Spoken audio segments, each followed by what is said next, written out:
Here's how to scrape Ticketmaster reviews with no coding knowledge. For this we'll need the Ticketmaster scraper from ft.codes. Link will be in the description. Simply just download it for your browser. Next press artist reviews. As you can see, we extracted the reviews of this artist. To extract more, simply scroll down.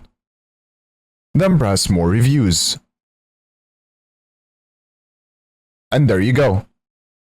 Alternatively, you can use the auto function, which will auto-scroll for you and add the data to the list.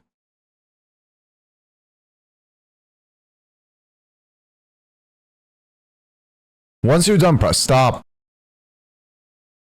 Now head to the settings. Then press on stored data. In here you can find all data you scraped.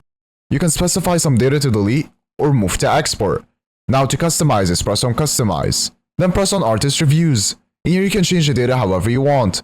So for example, you can uncheck some data. You can also change the order of the data. And also change the name.